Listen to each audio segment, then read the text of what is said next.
All right. So this is Chris DeSisto, my guest for the first ever Design Build show. First of many. Thanks for having me, David. Yeah, my pleasure. The purpose of the show is to enlighten people on what Design Build is, both in the industry and out of the industry, people who might be coming up into the industry, who are considering getting into the architecture or building field. So Chris is a master builder. I've known Chris for 5 or 6 years, however long I've been leasing from him. Chris is my landlord, and I know a little bit. I'm gonna just do a little intro. You can correct me, all right? Okay. But Chris grew up. I'm gonna ask you more about kind of how you got into things. But I know you were initially a timber frame builder. Initially, is that right? Yes, I graduated from the university with a degree in electrical engineering, and I did work on computer chips for 3 years. Oh yeah. And prior, like computer chips, designing gate arrays, memory chips for computers. Oh, is that right? Yeah, I work for digital equipment. Oh, okay. And like totally disrelated from building. Had nothing to do with building. Oh, wow. Correct. And at the time, I was planning to go to University of Utah for medical engineering, and I saw a guy give a lecture on timber framing. Wow. Who was that? Do you know? I don't remember. It was at... It wasn't Benson, right? No. Yeah. No. Okay. It was maybe at what year was that? At Woodcraft. This was in the late 80s, maybe, okay. 1990. And I never knew that was a profession. And I thought that was cool. And for some inexplicable reason, I postponed my graduate plans. Oh wow! I never knew this. Yeah. And my brother was selling vacuum cleaners as a summer job in Falmouth, Massachusetts, and one of his customers mentioned they were putting on an addition, and that became my first job. Wow! So that summer we built a timber frame addition for Fred and Tina Thompson in Falmouth, Massachusetts. Okay. And you just figured it out. Yeah, and that was a mixed blessing because not having a background in building, we would have to learn things that had we studied under someone, would have been a lot easier. So we wound up working long days because we were somewhat inefficient. Yeah. Actually, we weren't somewhat inefficient. We were very inefficient. Okay. But we got it built, and as far as I know, it's still standing. And from there, I got a couple more timber jobs. I built a home in Cambridge, Massachusetts. Became my second project on this little postage size lot in Inman Square. Okay. And so like ramping up to even the first job, like did you just read a bunch of books? Did you work for somebody? Like how did you go from I didn't work computer for chips to I didn't really know anybody in the industry. Okay. So how'd you go from computer chips to doing this first project? I left my job and ordered some timbers and some chisels, and I had the book by Benson. Okay. When I did my house in Cambridge, I went to the Boston Public Library. I got a book on building a chimney, and I had that placed. Oh my God, you're like me, man. You're more like me than I thought. Like, I thought you were gonna be like, I went to vocational school and then I apprenticed. Nah. Oh man, I feel so much better now. No. You just figured it out. I just figured it out. Wow. And I approached it in a way perhaps that was in some way liberating because I wasn't constrained by the traditional ways of doing things. So sure. You could think at everything newly, right? Yeah, like and try to be maybe a little bit more inventive. I didn't know it at the time that you were being inventive. Wow. But you had to figure things out. So. But like I've seen you Chris has a wood shop. Like if you He's the owner of Maple Hurst Builders. He's developed several amazing developments, and he is a craftsman. Like, you know, like I say we're similar because like I started out, I didn't know what I was doing. I would get a job, you know, go to the library, figure out how to do something and then do it. But like I stopped at a pretty entry-level point. Like Chris kept going up, and I've seen you do things that like I can't imagine you just taught yourself. Like you taught yourself how to do all that?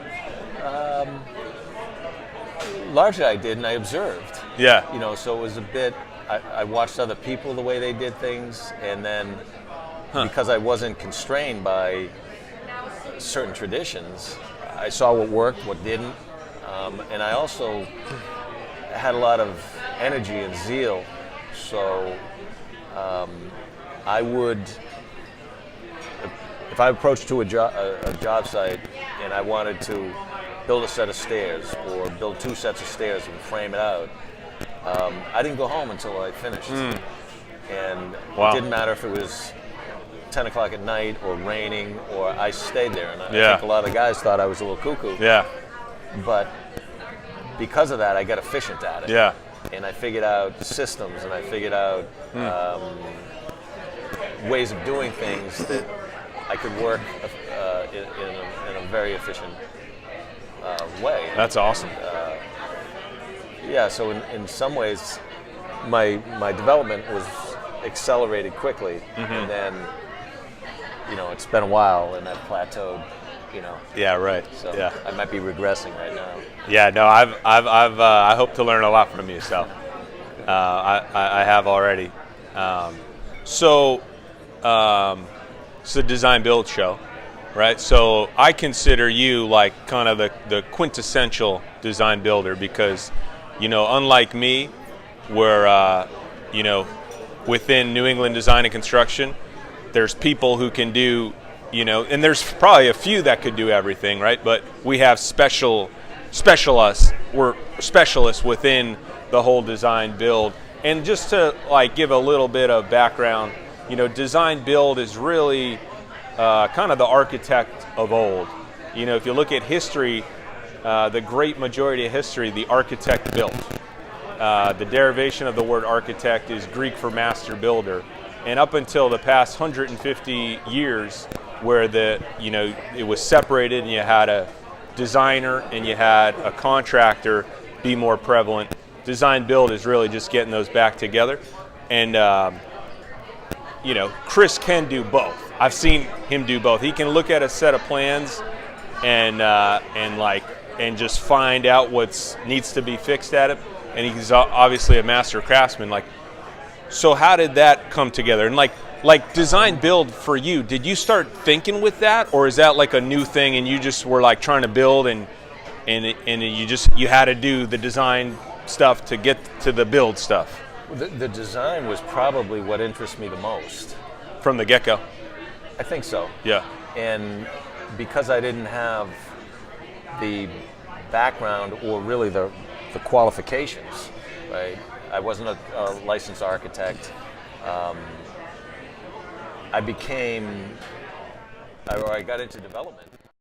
So, but like, what about just the concept of design build as a concept? Like, when did you first encounter that?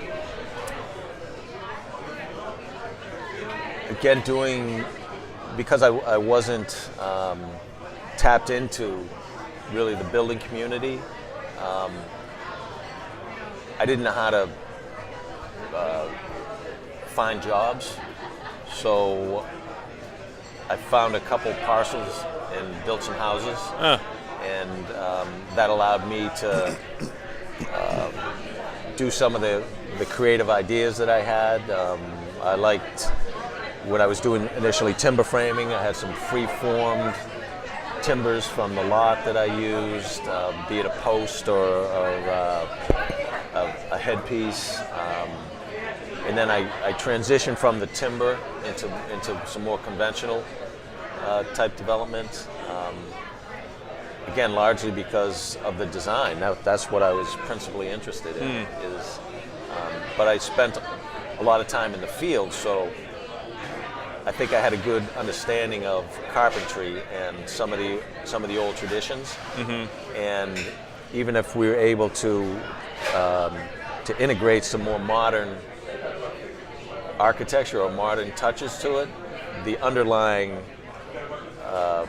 base was just the traditional carpentry.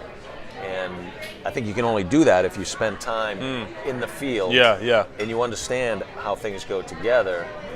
And that would be, when we talk about master builder and architect, the role of the architect has changed such that they largely have not spent any time in the field. Right. They don't have a good handle on how things go together. And I think that is reflected in some of the design and some of the efficiencies. So that our goal is to try to remedy that. And we don't profess to be expert designers, so we do our design thing and then try to collaborate with somebody that has a different skill set, and hopefully the resulting project is better than had it been done solely by us or solely by an architecture. Awesome. And so you are the kind of master builder on a project or lead designer, right? On your projects, right? Typically, you consider, yes, but you might hire an architect for the purpose of getting some, design ideas or some expertise in that area. And community, we don't speak the language all that well, so having an articulate architect is important too. Oh, they talk real good, man. You learn that in school. Right, because you have to communicate those ideas, you have to gain the trust of the community, and that's important as well. I just don't want those architects necessarily figuring out the most efficient unit layout or where to put the elevator or how to integrate the structure into the design. We want to be the lead guys doing that. But you call yourselves Maple Hurst Builders, right? And developers, or what's the actual? Well, Maple Hurst Builders is the name of the company. Why not design build? That's on the back of our T-shirts. Okay. But so you do consider yourself a design builder? Yes. Absolutely. Okay, good. Absolutely. Awesome. Without question. And now talk about, we've talked about it. We talk about it a bit, but like, what's an example? Like the project you're working on right now, I think is a good one. You're working, you're working as a builder for a developer, kind of the construction manager hat. You kind of assume that, right? But could you talk about kind of that as an example of maybe, a project that was headed down a road that was not design build, and what you saw and kind of how you helped? Right. I think sometimes we're almost too specialized, right? So everybody does their job, but they do it in a very narrow scope. And I think projects would benefit by having somebody who is perhaps more of a generalist, but had a familiarity with all the aspects of the job. So all too often the architect will design something, perhaps the design won't fit a budget, the project won't be vetted, and it will be handed off to the various experts, the structural, the mechanical engineer, the electrical engineer, and there needs to be somebody with a better understanding of structure and the mechanical aspects of it, so that the project can be built efficiently and tight. In its infancy, right? Right, and don't wait until a year down the design when everything's been approved, the neighborhood's approved it, the city's approved it, the drawings are yay thick, and then you realize that it's really not a good idea to excavate 25 feet from deep in 4 feet away from a property line. That's expensive, and there's a better way to do it. Yeah. And so I think my value is less as a general contractor, and it's more as being part of the team. Yeah. And like you say, in its infancy, and trying to avoid expenses that don't contribute to the So job. on this specific project, how much is the owner paying in construction costs? The budget's we about don't know which project it is. $6.8 million. And how much did you save? Because you came in a year after he had been working with the design team on it? Yes. And how much did you save in how short a time period?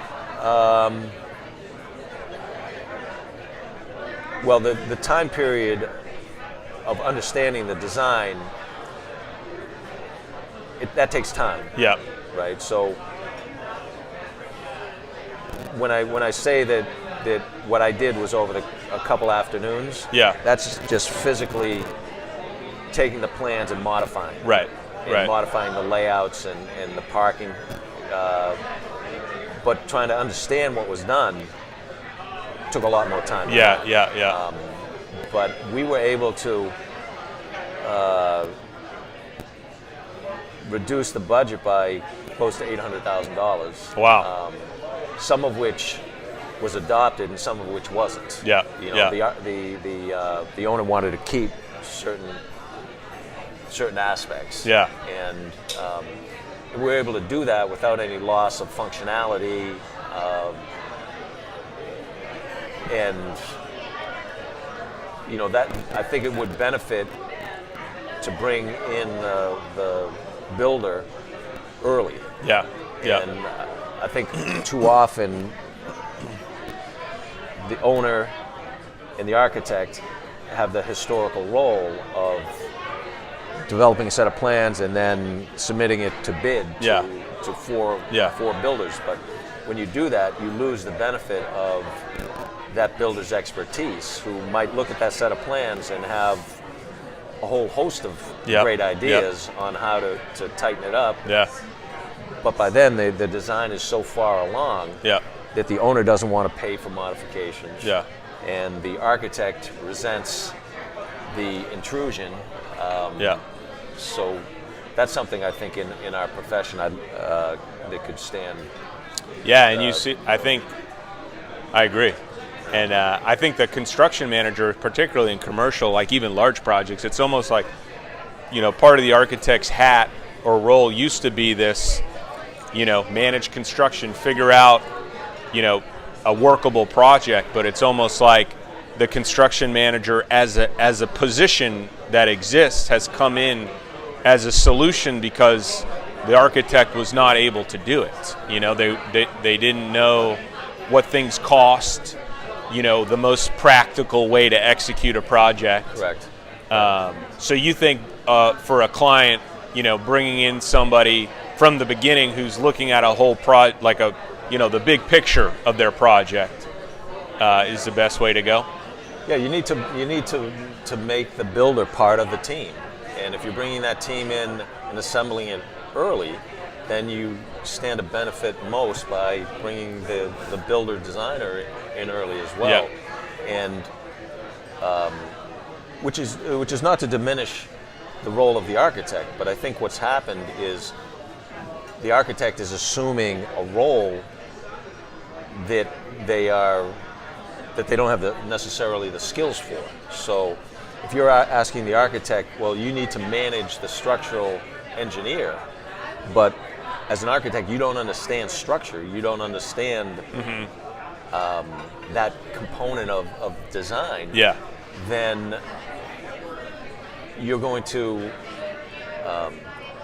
typically have a building that is, it'll be designed to be strong and it'll withstand the wind forces and all the loads, but it won't be as efficient.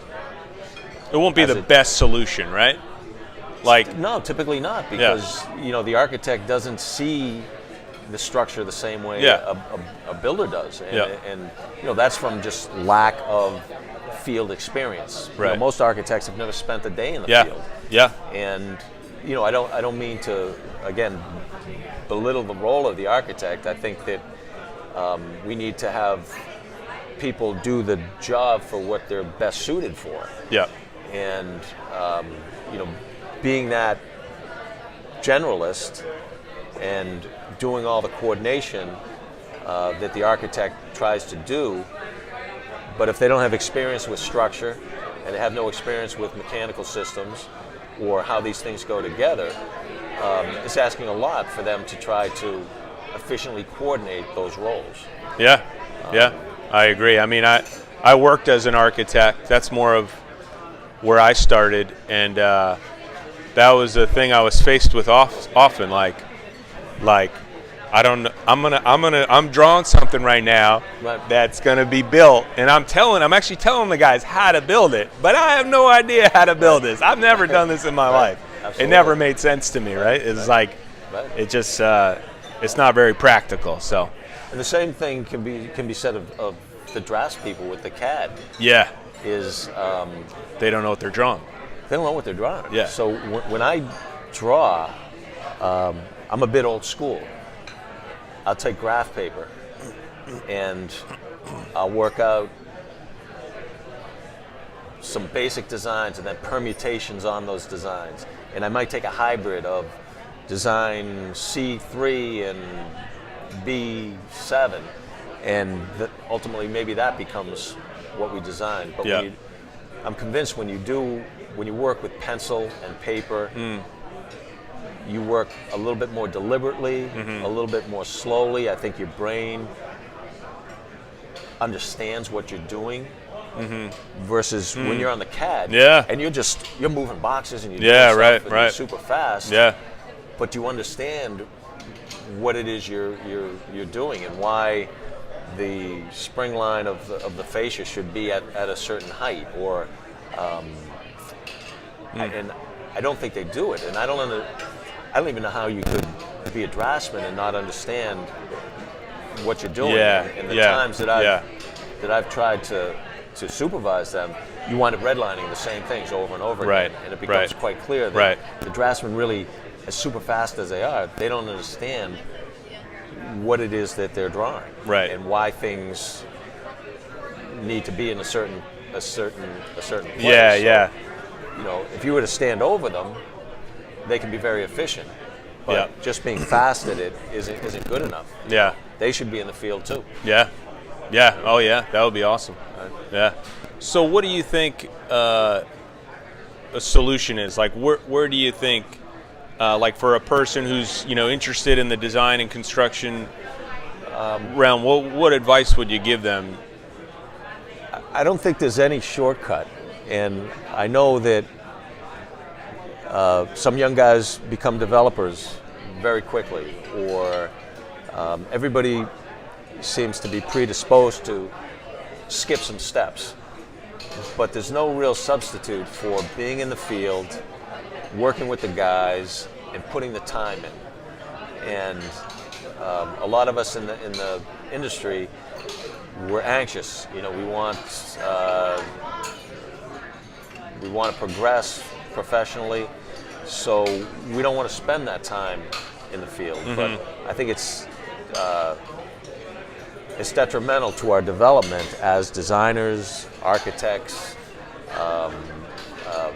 builders, developers.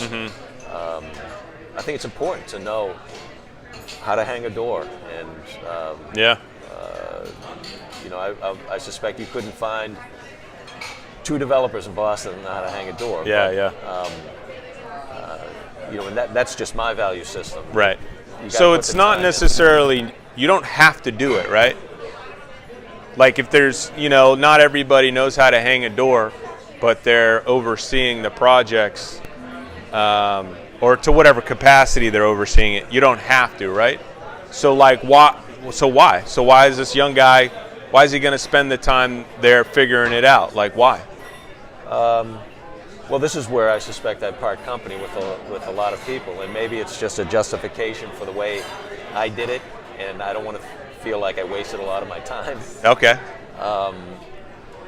Yes, if you're an adept manager, in a businessman, and you can hire people who are equally competent or much more competent at hanging that door or doing that, then yes, I guess it could work. But I think it behooves you to have put the time in and gain a real solid understanding of the building, why things work, how to flash anything, how to think like water, how to that makes you a better designer. It makes you more practical, which doesn't mean that your buildings can't be aesthetically pleasing. And you know, it's not binary. Yeah. When you do that, and you think, how am I going to make this building watertight? How am I going to improve its maintenance? How am I going to deliver value to that owner? You can still do that and deliver a building that looks like somebody cared about the way they put it together and knew how to use some traditional methods. Okay. So that's just, you know, being in the field and gaining that knowledge was real important to me. And if my son were to get into building, I would encourage him to do the same thing. Yeah. And you know, I suspect he'd want to take some shortcuts and be in the office doing that type of work and meeting with city officials and wearing a nice suit. But I didn't choose to do it that way, and I think there's real value to. Yeah, and I think your buildings speak for themselves. You know, the outcome, right? It's like, why would you do it that way? You know, it's like, from what I see, you get a better building, right? That's what are we doing? Why are we designing? Why are we building? And we want to design for permanence, and we want to design for something that's pleasing, right? So when you walk away from it, you think, wow, that reflected my abilities at that time I did that. Yeah. And you know, sometimes I'll drive by